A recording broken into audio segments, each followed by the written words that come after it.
So yes, here we are. We will be going over what this first quadrant has to show here. As you will see, this is what numerous years of study have gone ahead to conclude. That in the walk of life there are three groups of people that walk it. And the years that correspond to such, we will enter into full detail as to what this here means and how it ultimately affects you. And so here we are. We have here this graph that numerous scientists and years of research have shown that if we could graph our life, it would resemble something very much like this. Where up on top here we have 100%, and down at the bottom we have 0%. 100% stands for health. People are healthy. People are feeling good. 0% stands for death. And in life, we find three groups of people that live it. One, once again, are the healthy, and these are on top, followed by those that are the tired, and finally, we have those that are regretfully sick. So go ahead and do your own illustration and follow through. Here we have 25, 50, 75, and why not 100, which is, after all, the life expectancy of our species as a whole. And here you have the illustration. It is said by many, doctors and scientists alike, that by the age of 25, we are here. We are in what is considered the healthy zone, or the healthy group. Yet, let me ask you, how true is that nowadays? Especially given how high the incidence of childhood diabetes, cancer, cholesterol, and other diseases only thought of to afflict grown-ups.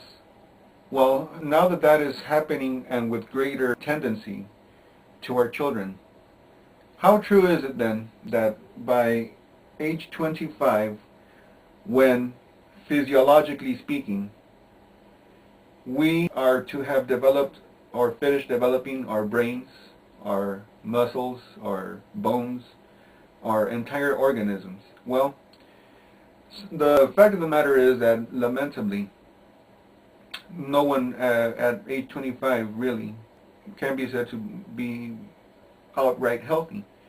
Yet, for the sake of argument, let us go ahead with statistics and say that by the age of 25, we are all healthy. Okay? Now, it is soon thereafter this age that we begin our downward spiral. And the reason for this is, quite frankly, stress. Stress is the number one factor that leads to this decline in our livelihood, in our well-being. Many of us by this point in time, our late 20s, early 30s, have become parents, are heads of households, are married, have mortgages to keep up with, car payments, and other responsibilities that come, after all, with adult life. And, well, as a result of having to cope with stuff that we didn't with before, well, that there leads to our progression on this downward slope. The slope of, instead of wellness, the slope of badness, you may well call it. And this, the being tired, well, make-believe is very similar to our cars when the check engine sign goes off. The being tired is essentially what our body is using to communicate to let us know that something is not right with it no more. Something is beginning to go bad, and if nothing is done and allowed to continue, this is ultimately going to lead to falling down to where the sick are, as we will see in a moment. But I want to stress that were it the car, once again, doing this, that we wouldn't think twice about it and take it to the shop or take it to the mechanic in order to get that fixed, right? Yet us, well, you know how many people would call it, oh, just walk it off, and other little,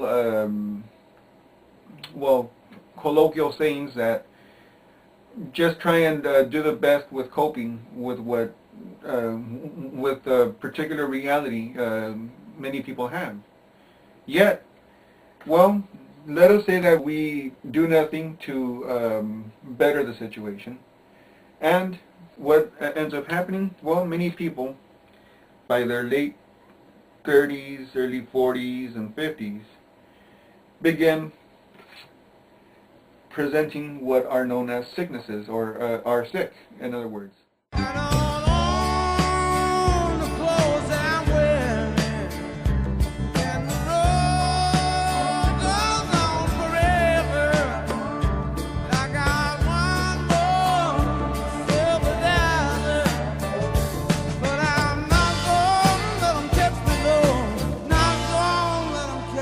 Midnight ride.